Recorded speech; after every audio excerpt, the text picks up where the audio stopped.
পোশাক পরিবর্তন হচ্ছে পুলিশ, র্যাব ও আনসারের। নতুন পোশাকের রং ও ডিজাইন আজই প্রকাশ করা হবে। দুপুরে আইন শৃঙ্খলা সংক্রান্ত উপদেষ্টা পরিষদের সভায় এই সিদ্ধান্ত নেওয়া হয়। এছাড়াও বিজিবির জন্য সাউন্ড গ্রেনেড ও টিয়ার শেল কেনার অনুমোদন দেয়া হয়েছে। 5ই আগস্টের পর পরিবর্তিত পরিস্থিতিতে পুলিশের সংস্কার সহ তাদের পোশাক পরিবর্তন নিয়ে চলছিল নানা আলোচনা।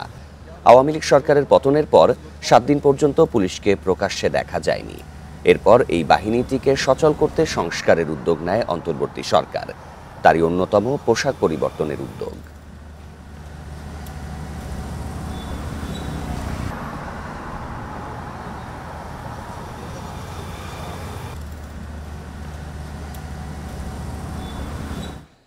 এ বিষয়ে বিস্তারিত জানাতে বার্তা কক্ষ থেকে আমাদের সাথে যোগ দিচ্ছেন সহকর্মী খালেদ রায়হান। রায়হান, পুলিশ সংস্কার কমিশনের সুপারিশে পোশাক পরিবর্তনের কথা তো বলা হয়নি, তাহলে এই সিদ্ধান্ত এখন কেন? দেখুন, প্রথম বিষয়টি হচ্ছে 5 আগস্টের পর আওয়ামী লীগ সরকার পতনের পর কিন্তু যেমনটি বলছিলেন যে সপ্তাহখানেক পুলিশ সহ আইন শৃঙ্খলা বাহিনীর কোনো সদস্যই তারা কিন্তু সড়কে ছিল না, তাদের কার্যক্রম বন্ধ ছিল। তারপরে যখন অন্তর্বর্তী সরকার ক্ষমতা গ্রহণ করে তখনই কিন্তু 11 তারিখ তৎকালীন যিনি স্বরাষ্ট্র উপদেষ্টা ছিলেন তিনি জানিয়েছিলেন যে পুলিশের পোশাক পরিবর্তন করা হবে এবং একই সঙ্গে পুলিশ, র্যাব, আনসার 3টি বাহিনীর পোশাক পরিবর্তন করা হবে। তার কারণটি হচ্ছে মানুষের এই পোশাক পরিহিত মানুষদের প্রতি একটি ক্ষোভ তৈরি হয়েছিল এবং আমরা সেটি দেখেছিলাম। সেই সময়টিতেই কিন্তু এটি আলোচনায় এসেছিল। সবচেয়ে বেশি আলোচনা এসেছিল পুলিশ এবং র্যাবের পোশাক, কারণ অভিযোগ এসেছিল তখন যে পুলিশ এবং র্যাব তারা সরাসরি সাধারণ মানুষ এবং শিক্ষার্থীদের উপর গুলি চালিয়েছিল এবং সেই অভিযোগ থেকে তখন থেকে আলোচনা এসেছিল যে বিভিন্ন রকমের পোশাক পরিবর্তনের কথা বলা হচ্ছিল। কিছুদিন আগেই, আমি যদি বলি 4 দিন আগেই কিন্তু পুলিশ সংস্কার কমিশন তারা তাদের যে সুপারিশটি দিয়েছে সেইখানে আসলে এই পোশাক পরিবর্তনের কথা সরাসরি সেভাবে উল্লেখ না থাকলেও পোশাক পরিবর্তনের ব্যাপারটি কিন্তু গত কয়েকদিন থেকেই, যদি বলি আগস্ট মাসের 11 তারিখ থেকেই সামনে চলে আসছিল এবং তারই ধারাবাহিকতায় আজকের যে সিদ্ধান্ত সেটি কিন্তু আজকে নেওয়া হয়েছে। আমি যদি বলি আজকে সকালবেলায় 11টা থেকেই কিন্তু আমরা দেখেছি যে 18 রকমের পোশাক পরে, 18টি রং এবং ডিজাইনের পোশাক পরে আজকে যে নিয়মিত সভাটি ছিল আইন শৃঙ্খলা কমিটির, সেখানে স্বরাষ্ট্র উপদেষ্টা উপস্থিত ছিল এবং সেখানেই কিন্তু তারা সেখানে যায় এবং সেখান থেকে 3টি পোশাক পরিবর্তনের যে সিদ্ধান্ত সেটি কিন্তু এসেছে। বিশেষ করে পুলিশ আয়রন কালারে তাদেরকে নতুন পোশাকটা দেওয়া হবে বলে এখন পর্যন্ত আমরা জানতে পেরেছি এবং একই সঙ্গে র্যাব যারা রয়েছেন তাদেরকে কিন্তু অলিভ যে কালারটি রয়েছে সেই কালার এবং আনসার সদস্য যারা রয়েছেন তাদেরকে খাকি কালারের পোশাক কিন্তু দেওয়া হবে এবং স্বরাষ্ট্র উপদেষ্টা যেটি আজকে গণমাধ্যমে বলেছেন যে তারা মূলত যেতে চান পুলিশ সংস্কার কমিশনের যে সুপারিশগুলো ছিল সেই সুপারিশগুলো নিয়ে তারা মূলত কাজ করবেন এবং এটি কিন্তু আসলে একটি পরোক্ষ বিষয়। কারণ পুলিশ যারা সদস্য রয়েছেন তাদের মন মানসিকতা পরিবর্তন যদি না হয়, আগে তারা যে ধরনের আচরণ করতেন, রাজনৈতিকভাবে হস্তক্ষেপের কারণে প্রভাবিত হয়ে যে ধরনের আচরণ করতেন, সেটি যাতে বন্ধ করা হয় সেটিকে কিন্তু মূল লক্ষ্য এবং মূল কাজে ধরেই তারা কিন্তু এগিয়ে যাচ্ছেন। সেক্ষেত্রে পোশাক হচ্ছে, যেহেতু মানুষের একটি ক্ষোভ জন্ম হয়েছিল র্যাবের কালো পোশাক, পুলিশের সেই বর্ণের পোশাক, সেই কারণে মূলত পোশাকটিকে, যাতে এই পোশাকটিকে দেখলে মানুষের আগের মতো ঘৃণা এবং ক্ষোভ না তৈরি হয়, মূলত সেজন্য এই পোশাকটিকে পরিবর্তন করা হচ্ছে। এবং আজকের মধ্যে যে 3টি রঙের কথা বললাম, পুলিশ, আনসার এবং র্যাব, সেটি হয়তো চূড়ান্ত সিদ্ধান্ত কিছুক্ষণের মধ্যেই জানা যাবে। তবে আমরা এখন পর্যন্ত যেই তথ্যগুলো পেয়েছি তাতে কিন্তু ইতিমধ্যেই 3টি পোশাক চিহ্নিত হয়ে গেছে এবং স্বরাষ্ট্র উপদেষ্টা যেটি বলছেন যে মূলত তাদের লক্ষ্য থাকবে পুলিশ যাতে তাদের পোশাকের পরিবর্তনের কথাটি বলছিলেন এবং এর সাথে সাথে মনস্তাত্ত্বিক পরিবর্তনের যে বিষয়টি উঠে আসে, এ নিয়ে সাধারণ মানুষের প্রতিক্রিয়া কেমন হতে পারে? যখন এই পুলিশের পোশাক পরিবর্তনের ব্যাপারটি সামনে আসে তখন আমি শাহবাগের একটি আসলে আন্দোলন কাভার করছিলাম, তখনই আমি কয়েকজনের সঙ্গে কথা বলছিলাম। তারা যেটি বলছেন যে পুলিশের পোশাকটি পরিবর্তন করা যেমন জরুরি ছিল তার চেয়ে বেশি জরুরি এবং গুরুত্বপূর্ণ হলো পুলিশের যেই মন মানসিকতা, পুলিশের যে আগ্রাসী ভাব, কথায় কথায় মানুষের উপর আক্রমণাত্মক ব্যাপার, থানায় গেলে সাধারণ সেবা না পাওয়া, এই যে ব্যাপারগুলো সেগুলোকে কিন্তু তারা আসলে দ্রুত সময়ের মধ্যে পরিবর্তন চাইছেন। যদিও গত 5 মাসে আমরা অনেকটাই দেখেছি পুলিশ তাদের কাজে ফিরেছে, তারা দাবি করছেন যে আইন শৃঙ্খলা পরিস্থিতি অনেকটা স্বাভাবিকের দিকে ফিরে যাচ্ছে, তারা আগের মতো কোনো রকমের আগ্রাসী মনোভাব তারা পরিচালনা করবেন এবং পুলিশ সংস্কার কমিশনেও কিন্তু আমরা দেখেছি যে সেই রকমের সুপারিশ কিন্তু দেওয়া হয়েছে যাতে তারা আগ্রাসী মনোভাবপূর্ণ কর্মকাণ্ডে না জড়ান এবং মরণঘাতী যে অস্ত্র রয়েছে সেগুলোর যত্রতত্র ব্যবহার না করেন। তো সব মিলে সাধারণ মানুষের আশা যে পুলিশ, র্যাব, আনসার যারা রয়েছেন সরাসরি জনগণের সঙ্গে যারা কাজ করেন তারা জনগণের পক্ষে কাজ করবেন, জনগণের হয়ে কাজ করবেন, পোশাকটিও পরিবর্তন পরিবর্তন দরকার ছিল, কারণ এই 3টি রঙের পোশাকের প্রতি মানুষের একটি ক্ষোভ অনেকটা জন্ম হতো। সেটি থেকে দূরে আসার জন্য পুলিশকে দেখলে যেন নতুন করে সেই রূপটি ফিরে পায়, সেই জন্য সেই ক্ষেত্রে কিন্তু সাধারণ মানুষ ব্যাপারটাকে ভালোভাবেই দেখছেন। তবে তারা যেটি বলছেন পোশাক পরিবর্তনের চাইতেও সবচেয়ে বেশি জরুরি হলো তাদের যে কর্মকাণ্ড, তাদের যে নৈতিকতা সেটিকে ফিরিয়ে আনা। নিশ্চয়ই পোশাকের সাথে মানসিকতারও পরিবর্তন হোক আইন শৃঙ্খলা বাহিনীর, এটাই সকলের প্রত্যাশা। বার্তা কক্ষ থেকে জানাচ্ছিলেন সহকর্মী খালেদ রায়হানের। বিজিবির জন্য সাউন্ড গ্রেনেড, টিয়ার শেল কেনার অনুমোদন দেয়া হয়েছে বলে জানিয়েছেন স্বরাষ্ট্র উপদেষ্টা লেফটেন্যান্ট জেনারেল অবসরপ্রাপ্ত মোহাম্মদ জাহাঙ্গীর আলম চৌধুরী। তিনি বলেন, সীমান্তে বিজিবির কাছে সাউন্ড গ্রেনেড, টিয়ার শেল না থাকায় তা ব্যবহার করতে পারেনি বাহিনী। কেন তারা সাউন্ড গ্রেনেড মারে নাই বা কেন টিয়ার শেল মারে নাই বা এইগুলি তো বিজিবির কাছে নাই, যেহেতু বিজিবির কাছে তো সব লেথাল ওয়েপেন, এই জন্য তো ওইটা তো তারা মারতে পারে নাই। এই জন্য আমরা তাদের এখন পারমিশন দিয়ে দিয়েছি এবং খুব তাড়াতাড়ি এই জিনিসগুলি ক্রয় করা হবে। বৈষম্য বিরোধী আন্দোলনে আবু সাইদ হত্যাকাণ্ড তদন্তে ঘটনাস্থল পরিদর্শন করেছে আন্তর্জাতিক অপরাধ ট্রাইব্যুনালের 12 সদস্যের দল। সকালে প্রসিকিউটর ব্যারিস্টার এস.এম. মইনুল করিমের নেতৃত্বে দলটি রংপুরের বেগম রোকেয়া বিশ্ববিদ্যালয় এলাকা পরিদর্শন করে। এ সময় প্রসিকিউটর ব্যারিস্টার এস.এম. মইনুল করিম জানান, 1 সপ্তাহ আগে ট্রাইব্যুনালে আবু সাইদ হত্যার অভিযোগ এসেছে। তদন্ত শেষ করে দ্রুত মামলা দায়ের ও গ্রেপ্তারি পরোয়ানা জারি করা হবে। এ সময় তিনি বলেন, প্রত্যক্ষদর্শী সাক্ষ্য ছাড়াও ইলেকট্রনিক ডিভাইসের মূল ফুটেজ সংগ্রহ করে ফরেনসিক পরীক্ষা করা হবে। এই মামলায় শেখ হাসিনা অভিযুক্ত হবেন কিনা সেটিও তদন্তের পর বলা যাবে বলে মন্তব্য করেন প্রসিকিউটর।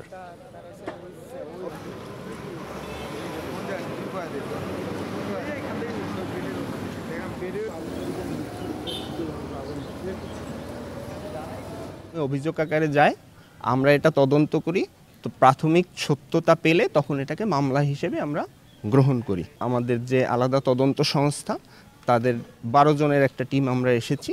আমরা এখানে আরও একদিন থাকব। আবু সাইদ সহ যারা এখানে শহীদ হয়েছে তাদের এই ঘটনাগুলো আমরা তদন্ত করে সত্যতা যাচাই করে তথ্য উপাত্ত সংগ্রহ করে আমরা এখান থেকে যাব।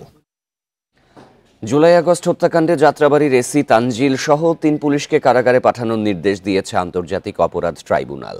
ট্রাইব্যুনালের চেয়ারম্যান বিচারপতি গোলাম মর্তুজা মজুমদারের নেতৃত্বে 3 সদস্যের বেঞ্চ এই আদেশ দেন। 20 জুলাই যাত্রাবাড়িতে ইমাম হোসেন তাইম হত্যা মামলায় ওই জোনের তখনকার পুলিশ সহকারী কমিশনার তানজিল আহমেদকে 20 জানুয়ারি হাজির করার নির্দেশ দেয় ট্রাইব্যুনাল। 5 আগস্ট গাজীপুরে কলেজ ছাত্র হৃদয়কে হত্যার মামলায় কনস্টেবল আকরামকেও হাজির করার নির্দেশ দেয়া হয় একই দিন। ওই আদেশের পরিপ্রেক্ষিতে সকালে তাদের ট্রাইব্যুনালে হাজির করা হয়। এছাড়া উত্তরার একটি হত্যা মামলায় কনস্টেবল হোসেন আলীকে হাজির করা হয় ট্রাইব্যুনালে। কনস্টেবল হোসেন আলীকে 3রা মার্চ ও এসি তানজিল এবং কনস্টেবল আকরামকে 5ই মার্চ হাজিরের নির্দেশ দিয়েছে ট্রাইব্যুনাল।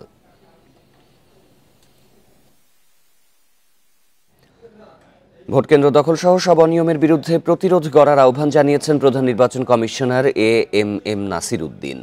বলেন, যেদিন মানুষ নির্ভয়ে পছন্দের প্রার্থীকে ভোট দিতে পারবেন সেদিন ইসি মনে করবে ভোটাধিকার প্রতিষ্ঠা হয়েছে। সোমবার সাভারে ভোটার তালিকা হালনাগাদ কর্মসূচির উদ্বোধনীতে এসব কথা বলেন সিইসি।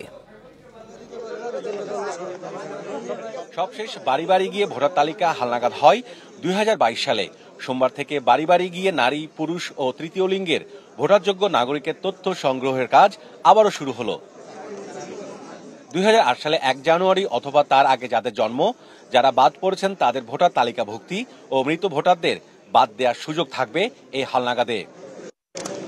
নিবন্ধনের জন্য এবার প্রায় 20 লাখ মানুষের তথ্য সংগ্রহ হতে পারে ধারণা নির্বাচন কমিশনের। সোমবার সাভারের নতুন ভোটারের তথ্য সংগ্রহ কার্যক্রম উদ্বোধন করেন প্রধান নির্বাচন কমিশনার। নিজের ভোটার আইডি কার্ড, এনআইডি পাবো, পরিচয়পত্র আছে, আলহামদুলিল্লাহ অনেক ভালো লাগতেছে। জুলাই বিপ্লবের পরে নতুন বাংলাদেশে প্রথমবারের মতো ভোটার হতে পেরে আমরা খুবই আনন্দিত এবং গর্বিত। এর আগে সিইসি বলেন, জুলাই অভ্যুত্থানের ফলে ভোটাধিকার প্রতিষ্ঠিত করার সুযোগ এসেছে।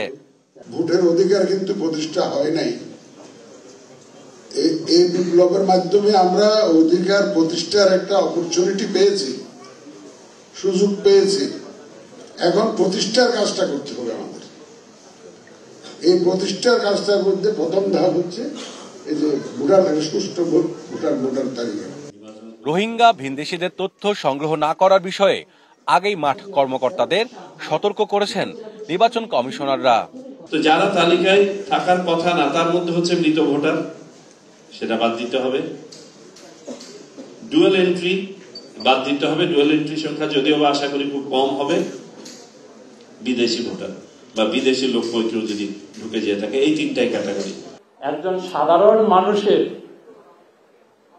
একটা ভোটাধিকার প্রয়োগের প্রাথমিক যে দাবি, তাকে ভোটার তালিকাভুক্ত করা, এই আমানতের খেয়ানত আমরা করব না ইনশাল্লাহ। জুনের মধ্যে ভোটার তালিকা হালনাগাদ কর্মসূচি শেষ করার কথা রয়েছে। দেশে এখন মোট ভোটার 12,36,83,512 জন। মাহমুদুল হাসান, ইন্ডিপেন্ডেন্ট নিউজ, ঢাকা। সারা দেশে চলছে ভোটার তালিকা হালনাগাদের কার্যক্রম। সকাল থেকে বাড়ি বাড়ি গিয়ে তথ্য সংগ্রহ করছেন কর্মীরা। রাজশাহী অঞ্চলে তথ্য সংগ্রহকারীর সংখ্যা 8,583।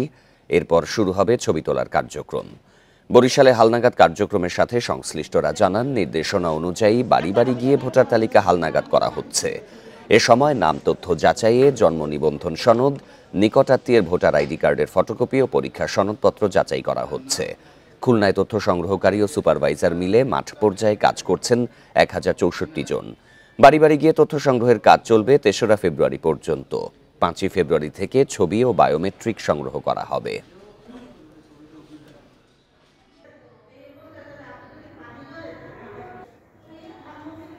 মেলা দিন ধরেই ভোটার হওয়ার ইচ্ছা ছিল, কখনো ভোট দিতে পারি নাই।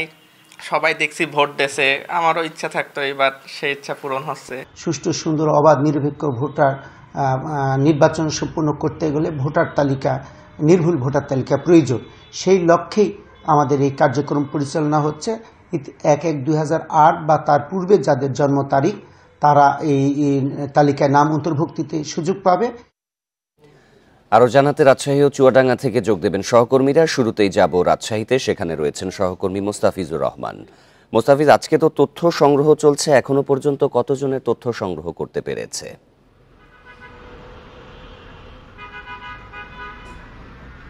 দেখুন, আজ থেকে তথ্য সংগ্রহ করা শুরু হয়েছে এবং কোথাও 10টা, কোথাও 10টার পরে, অর্থাৎ 10:30, 11টা থেকে যারা তথ্য সংগ্রহকারীরা রয়েছেন তারা কিন্তু মাঠে নেমেছেন এবং তথ্য সংগ্রহ শুরু করেছেন। তো এটিকে এখন এই পর্যন্ত কত সংগ্রহ হয়েছে এই পরিসংখ্যান খোদ আঞ্চলিক যে নির্বাচন অফিসার আছেন তারাও ঠিক বলতে পারবেন না। হয়তো দিন শেষে তারা এই পরিসংখ্যানটি বলতে পারবেন যে সারাদিনে তারা কতটুকু কত বাড়িতে গেছেন বা কি পরিমাণ তারা তথ্য সংগ্রহ করতে পেরেছেন এটি জানা যাবে। এবং এছাড়া রাজশাহী জেলাতে যদি বলা হয়ে থাকে, রাজশাহী জেলায় এখন পর্যন্ত আমরা যতটুকু জানতে পেরেছি যে 9টি উপজেলা রয়েছে, সেইখানে যে তথ্য সংগ্রহের কর্মকর্তা রয়েছেন প্রশিক্ষণপ্রাপ্ত, তাদেরকে এর আগে কিন্তু প্রশিক্ষণ দেওয়া হয়েছিল, তারা এখন মাঠ পর্যায়ে গিয়ে তথ্য সংগ্রহ করছেন। এরকম সংখ্যা রয়েছে 1194 জন। এবং রাজশাহী বিভাগের কথা যদি বলি তাহলে প্রায় 8595 জন কিন্তু তথ্য সংগ্রহকারীরা রয়েছেন, তারা এই তথ্য সংগ্রহ করছেন এবং এটি 3 ফেব্রুয়ারি পর্যন্ত চলবে। এরপরে কিন্তু ছবি এবং বায়োমেট্রিক যেটি রয়েছে তার কার্যক্রম চলবে। এবং এখানে যে আঞ্চলিক নির্বাচন কর্মকর্তা রয়েছেন তিনি, তার সঙ্গে কথা হয়েছে, তিনি যে বিষয়টি বলছিলেন যে সুষ্ঠু নির্বাচনের যে পূর্ব কর্মসূচি, অর্থাৎ একটি সুষ্ঠু নির্বাচন অনুষ্ঠানে যে একটি নির্ভুল ভোটার তালিকা সেটি কিন্তু তৈরির, সেই হালনাগাদের ক্ষেত্রে কিন্তু তাদের এই কর্মসূচি তারা শুরু করেছেন। এবং তারা বলছিলেন যে এক্ষেত্রে যেহেতু এর আগে 2022 সালে হয়েছিল, এর পরবর্তীতে এখানে শুধু নতুন ভোটাররাই অন্তর্ভুক্ত হচ্ছেন ঠিক এমনটি নয়, এখানে যারা এই মাঝখানে যারা মারা গেছেন ঠিক তাদের নামটিও কর্তন করা হবে।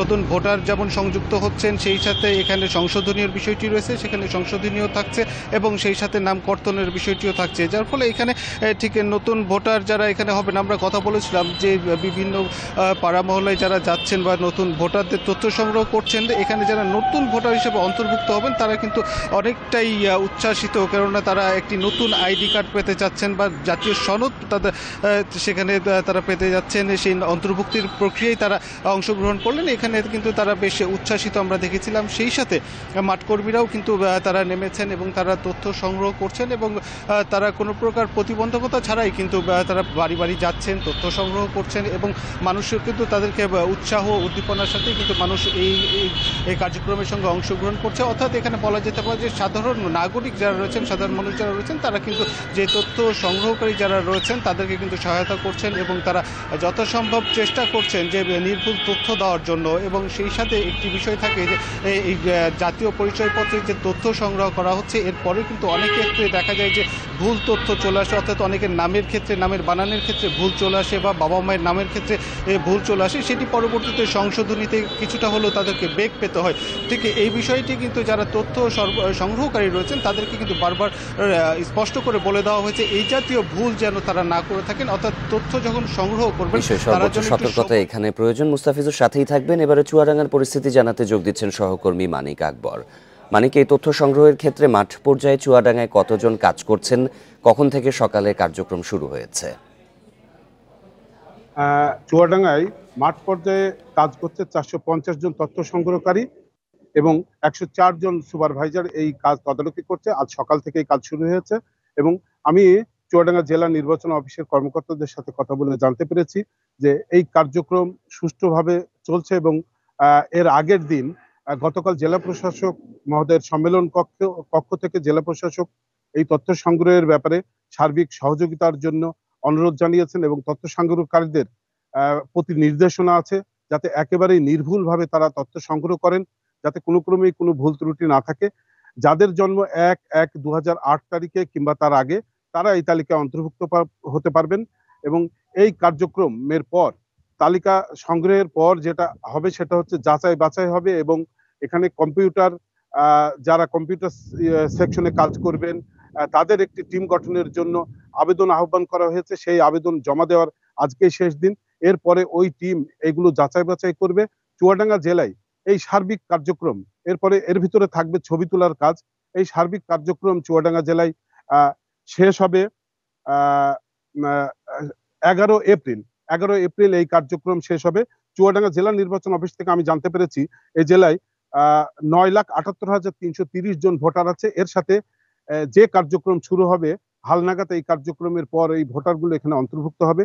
তো এখানকার কর্মকর্তারা বলছেন যে তারা আশাবাদী তারা সুষ্ঠুভাবে এবং ভালোভাবে এই কাজটি সম্পন্ন করতে পারবেন। আর যারা একেবারেই নতুন ভোটার হতে চলেছেন তাদের ভিতরে রয়েছে উৎফুল্ল। তারা মনে করছেন যে তারা ভোট দিতে পারবেন এবং তারা একটি ভালো পদক্ষেপ যেটা নেওয়া হয়েছে তার শরিক হতে পারছেন। আমরা আশা করছি এই কার্যক্রম সফল হোক। রাজশাহী ও চুয়াডাঙ্গা থেকে ভোটার তালিকা হালনাগাদ কার্যক্রমে তথ্য জানাচ্ছিলেন সহকর্মীরা। শেখ হাসিনা দীর্ঘদিন ক্ষমতায় থেকে গুম খুন অর্থ পাচার করেছেন বলে মন্তব্য করেছেন বিএনপি চেয়ারপারসনের উপদেষ্টা আমানুল্লাহ আমান। সকালে ঢাকা মেডিকেল কলেজে শহীদ আসাদ স্মৃতিস্তম্ভে ফুলেল শ্রদ্ধা জানিয়ে কথা বলেন তিনি। বলেন, গণতান্ত্রিক অগ্রযাত্রার প্রত্যাশা জনগণের ভোটের অধিকার প্রতিষ্ঠা। সাংবাদিকদের প্রশ্নের জবাবে তিনি বলেন, অন্তর্বর্তী সরকার নির্বাচনের রোডম্যাপ দেবে, তার মাধ্যমে জনগণের সরকার দায়িত্ব নেবে। দ্রুত নির্বাচন দেওয়ার দাবি জানান বিএনপি নেতা। এ সময় পাঠ্য বইতে শহীদ আসাদের ইতিহাস সংযুক্ত করার প্রত্যাশা তুলে ধরেন শহীদ আসাদের ছোট ভাই ডাক্তার মোহাম্মদ নুরুজ্জামান। শহীদ আসাদের স্মৃতিফলক ও আসাদ গেট সংরক্ষণেরও দাবি জানান তিনি।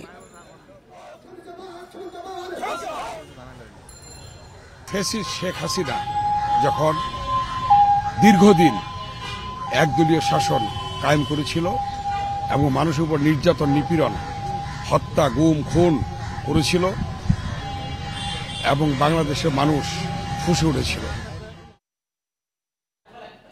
আজকের মধ্যে মেডিকেল পরীক্ষার ঘোষিত ফলাফল বাতিল করে নতুন ফল প্রকাশের দাবি জানিয়েছে শিক্ষার্থীরা। না হলে কাল থেকে কঠোর আন্দোলনের হুঁশিয়ারি তাদের। এছাড়া পরীক্ষা পদ্ধতি বাতিল সহ সব ধরনের কোটা পুরোপুরি বাতিলের দাবিও জানিয়েছেন তারা। তাদের সাথে একাত্মতা জানায় ঢাকা বিশ্ববিদ্যালয়ের শিক্ষার্থীরা।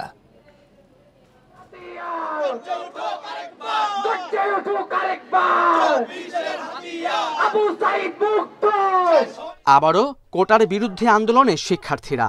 মেডিকেল ভর্তি পরীক্ষায় সব ধরনের কোটা বহাল রাখার প্রতিবাদ ও পরীক্ষার ফল পুনর্মূল্যায়নের দাবিতে সোমবার কেন্দ্রীয় শহীদ মিনারে বিক্ষোভ করেন তারা।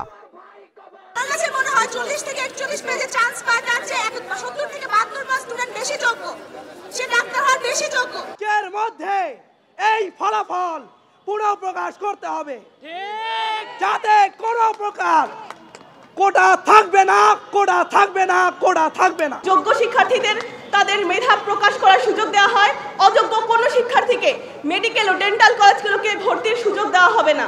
মেডিকেলে কোটা বাতিল করে পুরো পরীক্ষা ব্যবস্থার পরিবর্তন আনার দাবি জানান শিক্ষার্থীরা। শুধু বাতিল করলেই চলবে না, মুক্তিযোদ্ধা কোটা নামক এই প্রহসনকে বাতিল করে ফলাফল পুনর্প্রকাশ করতে হবে। 73.25 চান্স পায় না, কিভাবে 37 পয়েন্ট সামথিং এ সে চান্স পায়। এমসিকিউর মান যে কতটা বিলো স্ট্যান্ডার্ড, বায়োলজির কোশ্চেনগুলো খুবই লো স্ট্যান্ডার্ড। এটা দেখা যাচ্ছে যে একটা নর্মাল স্টুডেন্টও যে অ্যান্সারগুলো করতে পারে, একটা ভালো স্টুডেন্টও ঠিক সেম অ্যান্সারগুলো করতে পারে।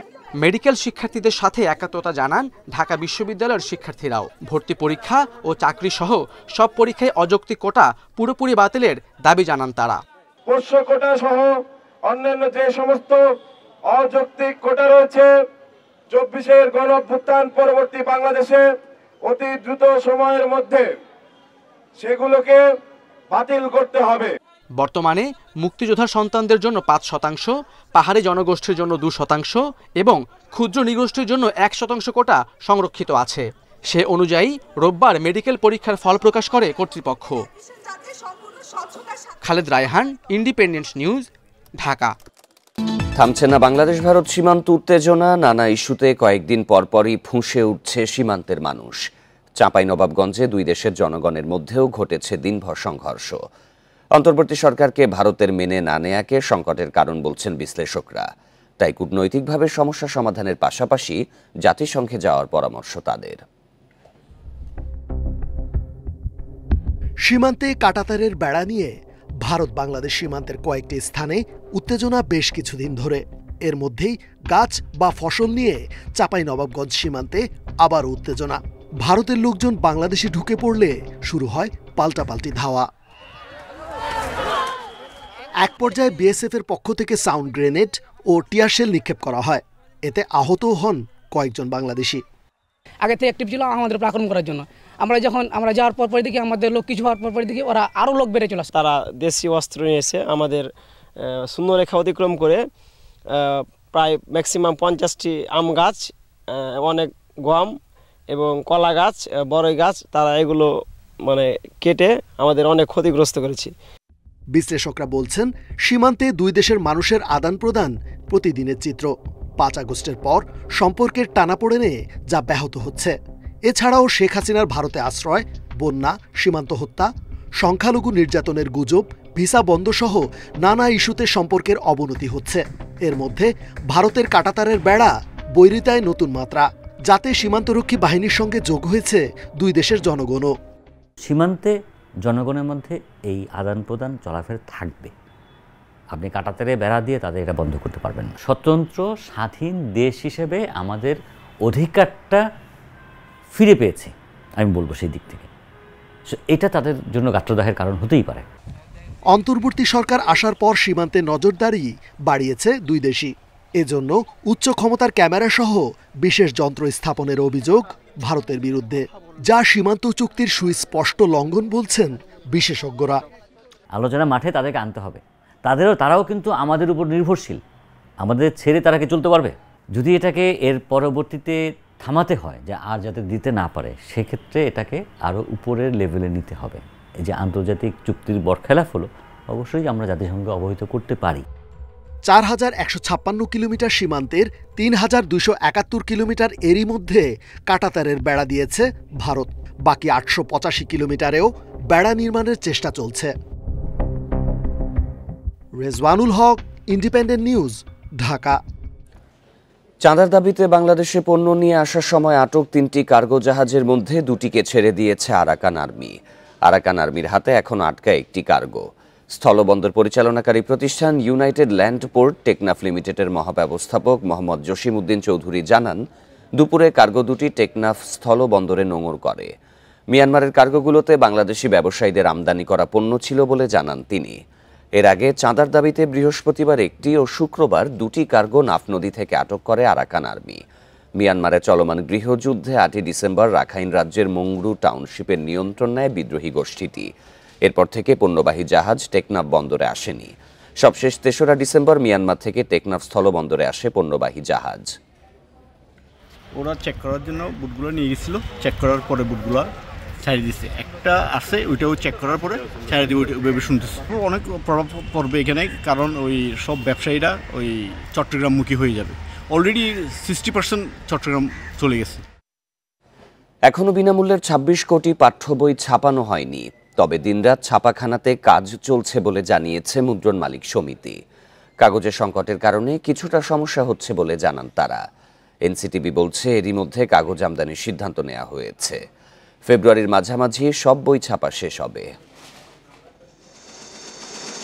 ছাত্র জনতার গণঅভ্যুত্থানের মুখে গত 5 আগস্ট হাসিনা সরকারের পতন হয়।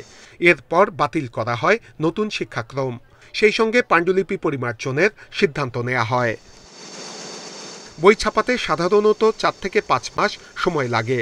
এবার বইয়ের পরিমার্জন শেষে 40 কোটি বই ছাপানো শুরু হয় ডিসেম্বর থেকে। সব বই ছাপা হচ্ছে দেশি ছাপাখানায়। মুদ্রণ মালিক সমিতি বলছে, একদিকে কাগজের সংকট, অন্যদিকে দামও টন প্রতি 15 থেকে 20 হাজার টাকা বেড়েছে। ছাপাখানাতে 24 ঘন্টায় কাজ চলছে। প্রথম কিনা শুরু করলাম 1,05,000, 12-17 থেকে 1,32,000, এখন 1,38,000 টাকা হয়ে গেছে। কাগজের মূল্য অনেক বৃদ্ধি পেয়েছে, অস্বাভাবিক বৃদ্ধি পেয়েছে। তারপরেও পয়সা দিয়ে সিরিয়াল করে কাগজ পাওয়া যাচ্ছে ইলেকট্রনিক পদ্ধতি। এনসিটিবি বলছে মুদ্রণ প্রতিষ্ঠানগুলোকে সর্বোচ্চ সহায়তা দেয়া হচ্ছে। কাগজ আমদানির সিদ্ধান্ত নেওয়া হয়েছে। বিগত সরকারের ভূত প্রিন্টারদের মধ্যে যেমন আছে, অন্যদিকে পেপার মিলগুলির মধ্যেও আছে। তো আমরা যেহেতু প্রিন্টাররা হচ্ছে আমাদের ইমিডিয়েট, তাদের সাথে আমরা মূল কাজটা করে থাকি। তো এটা করতে গিয়ে আমরা দেখলাম যে এটা পেপার মিল পর্যন্ত এটা ছড়িয়ে গেছে, মানে তাদেরও সুযোগ আছে, সুযোগ তারা নেয় যে পরিস্থিতির সুযোগের দাম বাড়িয়ে দেয়। তার জন্য আমরা কিছু কাগজ আমদানির ব্যবস্থা করে দিচ্ছি। প্রথম থেকে পঞ্চম শ্রেণীর সব বই এ মাসের মধ্যে ছাপার চেষ্টা করা হচ্ছে। এনসিটিবি জানায় আগামী সপ্তাহের মধ্যে দশম শ্রেণীর সব বই দেয়া হবে। ফেব্রুয়ারির মধ্যে সব শিক্ষার্থীর হাতে বই পৌঁছবে। প্রাথমিকের সমস্ত বইগুলি, চতুর্থ এবং পঞ্চম শ্রেণীর যে বাকি বইগুলো দেওয়া, এবং অন্যদিকে আমাদের এবং ইবতেদায়ী বইগুলো দেওয়া, এবং সেই সাথে আমাদের মাধ্যমিকের দশম শ্রেণীর বইগুলো আগে শিক্ষার্থীদের হাতে পৌঁছানো। এবার বইয়ের কাগজের মান অন্যবারের চেয়ে অনেক ভালো বলছেন সংশ্লিষ্টরা। নূরে আলম, ইন্ডিপেন্ডেন্ট নিউজ, ঢাকা। শরীয়তপুর পৌরসভায় স্বর্ণঘোষ এলাকায় বিএনপি কার্যালয়ে ভাঙচুর ও ব্যানারে অগ্নিসংযোগ করেছে দুর্বৃত্তরা। রোববার রাতে সদর পৌরসভার 8 নম্বর ওয়ার্ডে এই ঘটনা ঘটে। পুলিশ ও স্থানীয়রা জানান, 5ই আগস্টের পর শরীয়তপুর পৌরসভা 8 নম্বর ওয়ার্ডের স্বর্ণঘোষ এলাকায় একটি ক্লাব ঘর নির্মাণ করে স্থানীয় বিএনপি ও তার সহযোগী অঙ্গ সংগঠনের নেতাকর্মীরা। সেখান থেকেই চলছিল দলীয় কার্যক্রম। গতরাতে কার্যালয়টিতে তালা ভেঙে ভেতরে ঢুকে বিভিন্ন জিনিস ভাঙচুর ও লুটপাটের ঘটনা ঘটে।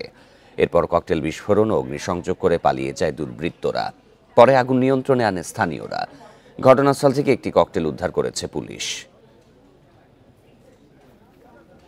মধ্যরাতের আগুনে পুড়ে ছাই মিরপুর 6 নম্বরের বাটার শোরুম। রাত 12টার দিকে লাগা আগুন 1.5 ঘন্টা চেষ্টায় নিয়ন্ত্রণে আনে ফায়ার সার্ভিসের 6টি ইউনিট। আগুনে কেউ হতাহত না হলেও পুড়ে গেছে মালামাল। তদন্ত শেষে আগুনের কারণ ও মোট ক্ষয়ক্ষতি জানা যাবে বলছে ফায়ার সার্ভিস। তবে মালিক পক্ষের দাবি প্রায় 2.5 কোটি টাকার মালামাল নষ্ট হয়েছে। রোববার মধ্যরাতে মিরপুর 6 নম্বরে অবস্থিত বাটার শোরুমে আগুন লাগে। প্রশিকা মোড়ে দোতলা ভবনের নিচতলায় বাটার শোরুম পুড়ে ছাই হয় আগুনে। এলাকাবাসী জানান, রাত 12টার দিকে শোরুমের ভেতর থেকে ধোঁয়া বের হতে দেখে ভবন মালিক ও ফায়ার সার্ভিসকে খবর দেন তারা। ক্লোজিং করে বাসায় যাচ্ছিলাম, তখন শোরুমের যে ব্যানার থেকে হালকা ধোঁয়া বের হতে ছিল।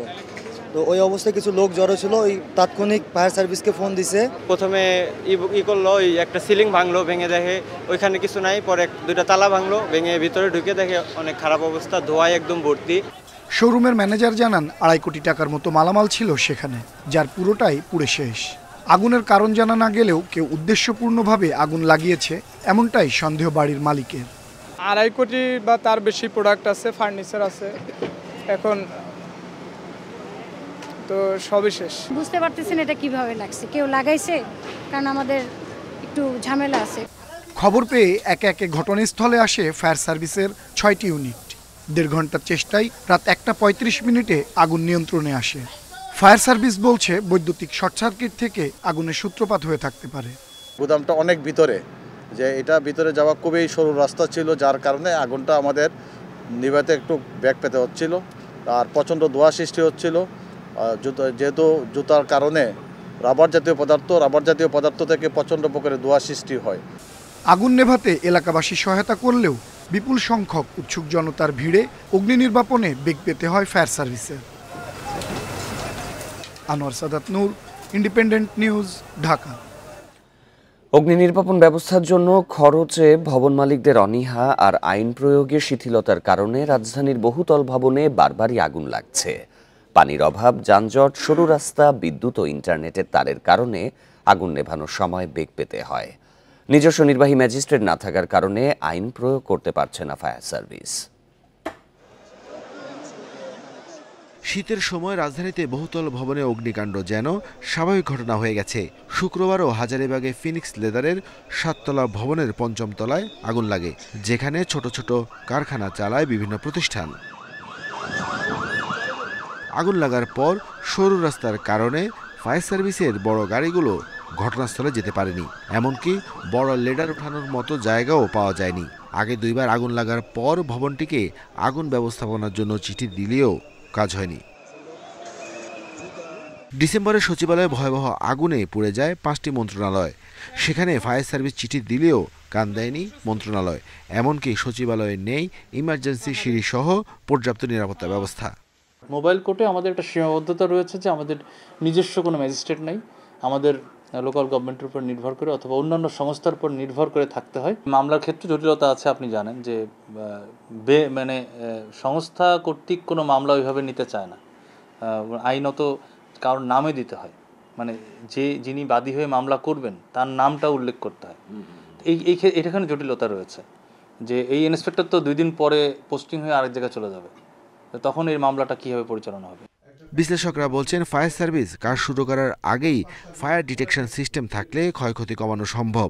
তবে এই বিষয়ে টাকা খরচে ভবন মালিকদের আগ্রহ কম। শুধু আমি লাইসেন্স একটা ওয়ার্নিং দিয়ে ছেড়ে দিলাম সেটা কিন্তু কখনো, যদি প্রয়োজন হয়, যদি রিস্ক থাকে, এখন বিল্ডিংগুলো দরকার ফায়ার ব্রিগেডের এমন এনফোর্সমেন্ট পাওয়ার থাকবে, তারা দরকার বন্ধ করে দেবে। আসলে ফায়ারের সেফটি না থাকলে আমি ট্রেড লাইসেন্স পাবো না এবারে, এবং আমাকে একটা দায়বদ্ধতা করতে হবে। রাজধানীর বহুতল ভবনগুলোর মালিকদের ফায়ার সেফটি রুলস মানতে বাধ্য করার তাগিদ দিয়েছেন বিশ্লেষকেরা। আরাফাতুর রহমান, ইন্ডিপেন্ডেন্ট নিউজ, ঢাকা। ওয়ার্কশপে 5% ভ্যাট বাড়ানোর সিদ্ধান্ত প্রত্যাহার করল জাতীয় রাজস্ব বোর্ড এনবিআর। ফলে মোটরসাইকেল গ্যারেজ বা গাড়ির ওয়ার্কশপের ভ্যাট আগের মতো 10%ই থাকবে। দুপুরে এনবিআর চেয়ারম্যানের সঙ্গে আলোচনা শেষে এই ঘোষণা দেয়া হয়।